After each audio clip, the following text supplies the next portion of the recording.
Hey there, Emma. I need to have a little talk with you about your conduct around the office. Do you realize that you're just a regular employee, right? You're not a supervisor or a manager or anything like that. And yet, I've heard that you were chastising my daughter earlier today. No, I'm just curious what made you think that it was appropriate for someone in your position to go and do something like that. Hello, Mr. Sharp. I take it that you're talking to me about the conversation that I had with your daughter Lily earlier today, yes? Well, the thing is that she has been showing up to work almost an hour late every day for several weeks now. And while I'm not an official supervisor, I was tasked with looking after her while she learns the ropes of the job. So I was only trying to help her understand the importance of being at work on time. I wasn't trying to chastise or bully her, but I thought that she should know it wasn't okay to do that. In fact, I'm glad that you're reaching out to me about this. I was hoping that you could talk to her about this problem as well. What in the world are you talking about?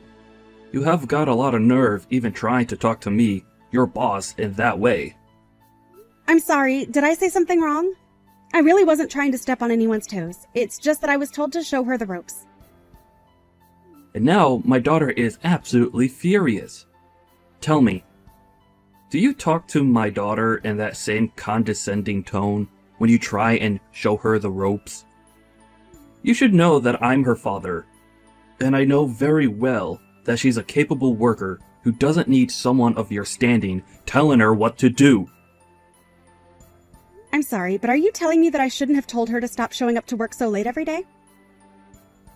I'm the head of this division. Don't you think I'm already aware of when people are showing up on time and when they're late? If I had a problem with my daughter showing up late, then I would say something about it. Didn't that thought ever even cross your mind? I'm sorry, I'm really confused here. Are you telling me that you're okay with your daughter acting this way around the office? I'm telling you that you have got a lot of nerve thinking that you can go and yell at my daughter about how to do her job. You're nothing but a little peon in this company. You're a replaceable worker drone who seems to have forgotten their place. Mr. Sharp, I'm really sorry if I've done something wrong. I didn't mean to overstep my authority, but I don't think there's any need to talk to me like this. I only told your daughter what I said because I was tasked with showing her how things work around here. Can we please just calm down and try to think about this a little more rationally? I mean, would you be okay with any other employee showing up that late? You've warned plenty of others not to be late. I was only taking after your example. I don't care what you thought you were doing. The fact of the matter is that you talked to my daughter like that and now she's upset. So clearly, you don't know how to handle helping other employees if all you do is make them cry. What did you even say to her that made her so upset? Mr. Sharp, I really don't know what to say to this except that I feel that this anger is really uncalled for. I really don't think there's any need for you to get this upset over what I said to Lily. And I'm sorry, but I still don't understand why you're even this upset with me to begin with. I was asked to oversee Lily as she starts working here. I have seniority over her just by virtue of how long I've been in the office. I really can't see how I did anything that would be considered inappropriate given my position in the company. Well, it sounds to me like someone needs to remind you of how things work around here. Or are you just gonna keep up this backtalk until I have no choice but to fire you? Are you really threatening to fire me just over this? I think that's a little extreme, don't you? But if the problem you're having is that I was the one who spoke to your daughter about being at work on time, then maybe you could talk to her about this problem. I think she would be more likely to listen to you anyways. Does that sound agreeable to you? Oh, so now you're trying to tell me what to do as well? You really just don't know when to shut your mouth, do you? Okay. I see that I've misspoken, and I'll make sure that nothing like this happens again. I'll return to work now.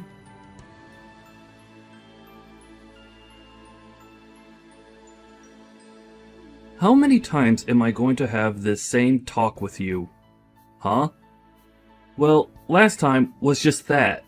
As of today, you are fired from this job. Mr. Sharp, are you really going to fire me like this? Because if you're serious, then I suppose I'll have no alternative but to leave.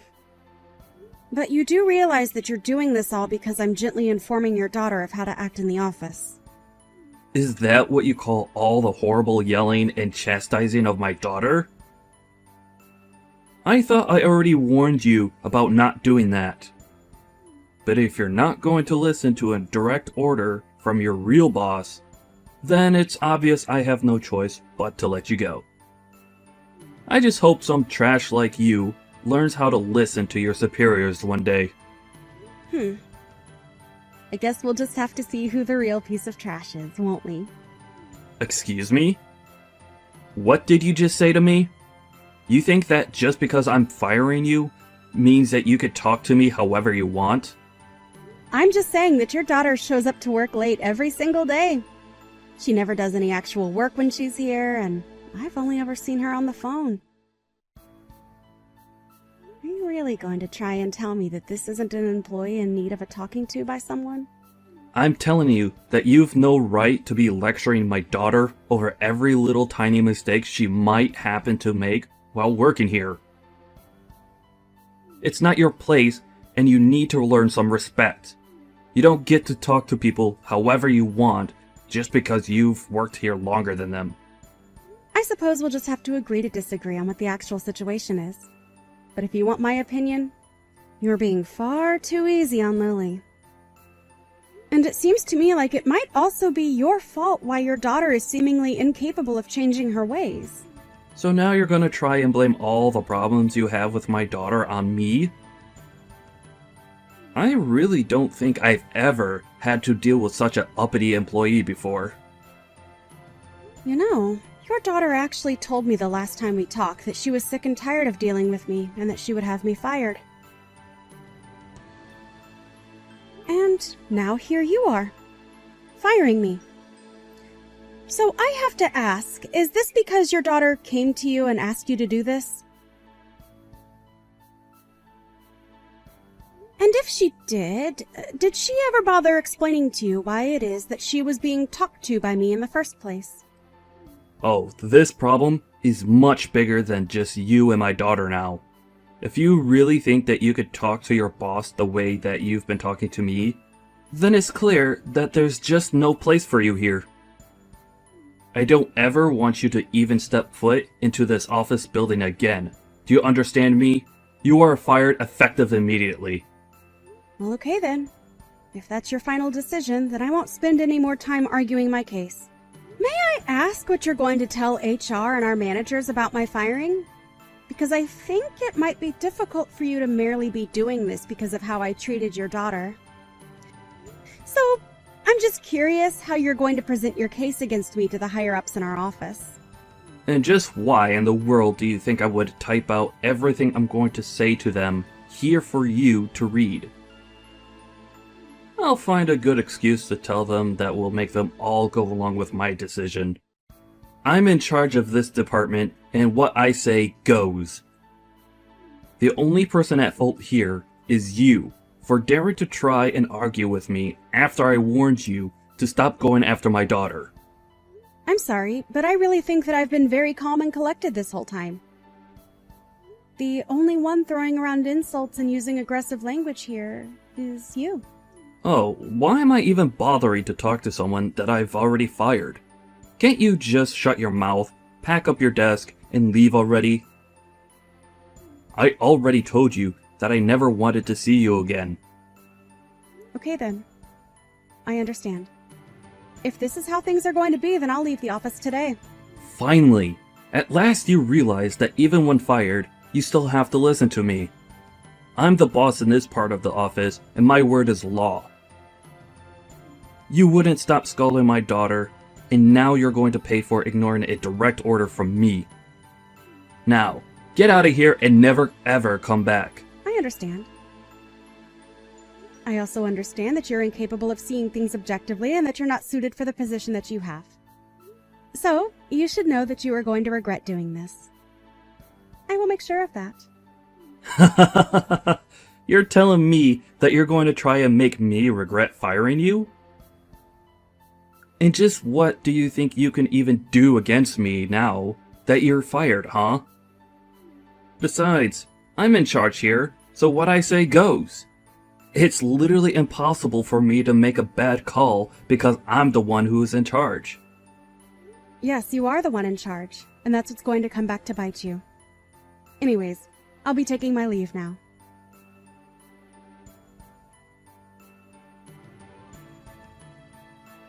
Hello, Mr. Andrews.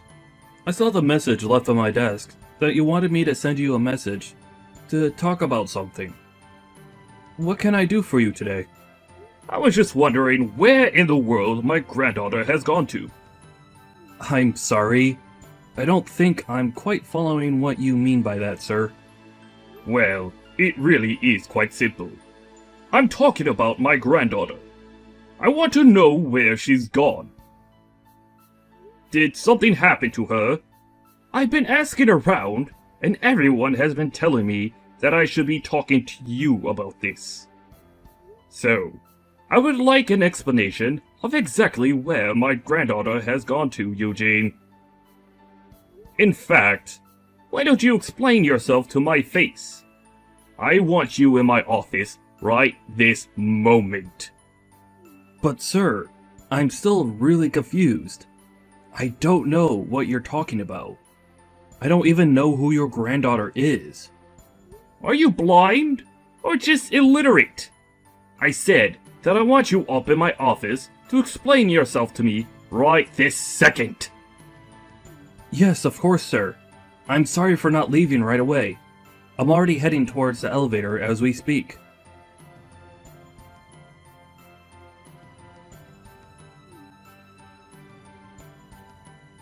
What do you want now? You've already fired me, and I've already left the building. If I didn't leave anything there, I don't know what we could possibly have to talk about. Emma, this isn't about you being fired. Well, it kinda is. Look, I just wanted to say that I'm very sorry about the way I treated you the other day. I may have overdone things just a little bit. I was hoping that we might be able to talk in person a little bit. Do you have some time where we can meet up to do so? Well, someone's attitude seems to have changed quite a bit now, hasn't it? Did something happen to bring about this change of heart? Again, I would just like to profusely apologize for the way that I was talking to you the other day. And I would also like to take this chance to invite you back to your position in our company. I had no idea that you were the granddaughter of the head of the company. Oh, I see. This is all because you finally figured out who I really am. Is that it? Please, you have to come back to work for us. Your grandfather ordered me to bring you back to the company at once. Nah, I'm good. Thanks for the offer, though. What do you mean? You mean that you won't come back to work for us? You don't want your job back? I don't really see what the big deal is. I mean, I only left the company in the first place because you were telling me to. And now you're going to come back to me just 3 days later to try and beg for me to come back? But I apologized for what I said. I really didn't mean to fire you. It was all just one big mistake. You have to forgive me. Your grandpa actually just came back from a long business trip, and when he arrived back to the office, he was really upset. He demanded that I go into his office, and he started yelling at me, asking about where you were and where you had gone to. It was only then that I realized who you really were. I really had no idea about any of this, so please, you have to forgive my ignorance. Well, of course you didn't know about who I really was. After all, I was hiding my identity for just about everyone. Well, then that just shows that I was truly acting out of ignorance. I really had no idea at all that you were directly related to the head of the company. So please, I'm begging you, again, to come back. Your grandpa is very upset that you were let go from the company. Let's make something clear. I wasn't just let go. You fired me from the company, remember? I don't think my grandpa is upset. I think you are.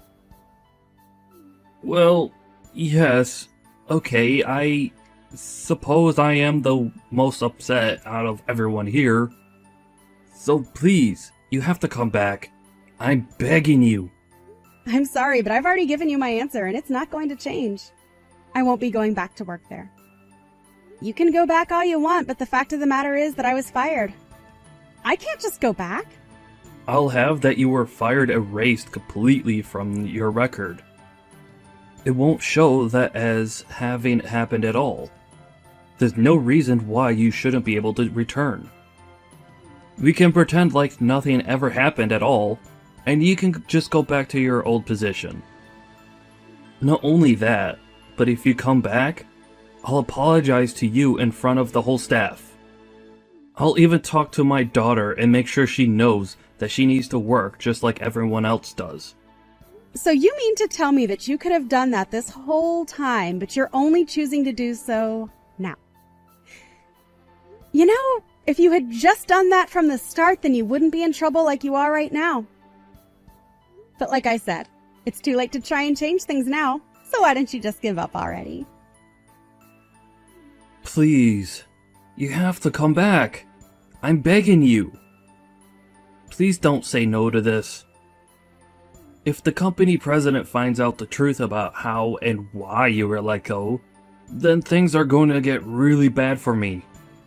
Well, yes. I suppose if my grandpa knew how you were treating his staff, he would get quite upset. And you should also know that I'm his favorite granddaughter. Of course, even when I started here, he warned me that I wouldn't be given special treatment just because of that. You have to believe me when I say that I really had no idea about any of that at all. I'm terribly sorry for the mix-up. You really don't have to apologize to me anymore, you know. I already told you that it's not going to change anything. If anything, the company would be better off losing you and your no-good, lazy daughter. You don't need to talk about my daughter like that. But why shouldn't I when it's the truth? Of course, you're not better than she is when it comes to the way you both treat people. Please, don't you think you're being just a little too harsh right now? I know that you're the CEO's granddaughter, but still. I'm only giving you my honest opinion about the two of you. And I know that if my grandpa knew the truth about the two of you, that he would fire you both on the spot. And he knows how to pull enough strings to make sure that you never work in this industry again. He wouldn't really do that, would he? I mean, I've been working for this company for almost 30 years. He wouldn't take all that away, would he? 30 years is nothing compared to the decades of life that my grandpa has put into this company. Of course, I didn't mean to imply otherwise. But that's just another reason why my grandpa has so much sway in the business. You might want to kiss the chances of you ever getting this high of a position in a company like this ever again. Please don't do this. Surely we can work something out. You have to understand that I'm a father. I have a family to take care of. That excuse might have worked on me if not for the fact that you clearly haven't raised your daughter right at all. And when she started working here, she was like the spitting image of you and all her awful attitude. I hid who my family was so that I could be treated equally in the office. You were encouraging your daughter to act however she wanted because of who she was. Please, you really do have this all wrong. If I had only known who your grandpa was, then I would have never talked to you the way that I did. You have to know that I would have never said the things that I did. I would have never done any of this at all. I'm so sorry for everything. So I'm begging you, one more time, please come back. And I am telling you the same answer one more time. Not going to happen. Please, I'm asking as your supervisor to come back and work for us again. You aren't actually going to turn down a request from your superior, are you? You still think you're my superior? How can that be when I don't even work for you anymore? The moment you fired me, you lost any power or influence you had over my life. But, please, just do as I say this one time. That's all I need. You really expect me to just act like nothing happened between us at all? That's ridiculous and unrealistic.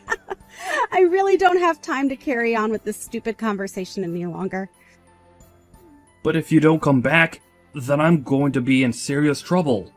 Don't you get that?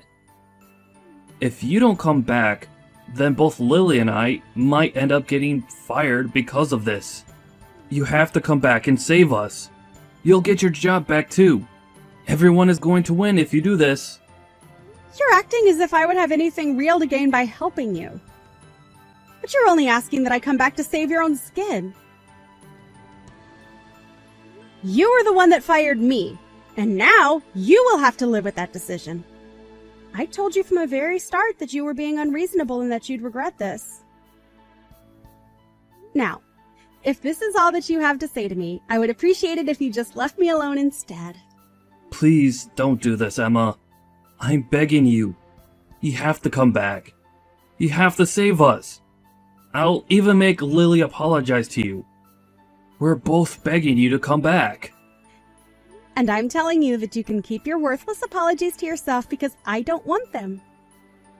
Anyways, enjoy what time you have left at the company. I may be fired, but at least I'll be taking the two of you on my way out. And good luck ever trying to find a job for you or your daughter in this town again.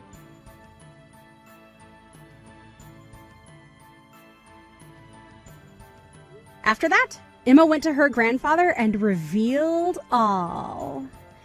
Upon learning the truth of why his daughter wasn't showing up for work, Mr. Andrews was furious and fired Mr. Sharp and his daughter right away. He told them that their names are going to be blacklisted and that no company in this industry would ever hire them again. Mr. Andrews approached Emma and offered her a position as the head of a new subsidiary being opened by the company. Emma agreed to come back as the head of the new company and was quickly being praised by her employers for her shrewd decision-making and empathy towards her employees. Mr. Sharp wasn't able to find a decent job after being fired, and even his wife ended up leaving him. In his mid-50s and jobless, Mr. Sharp and Lily had no choice but to take on several part-time jobs just to try and make ends meet.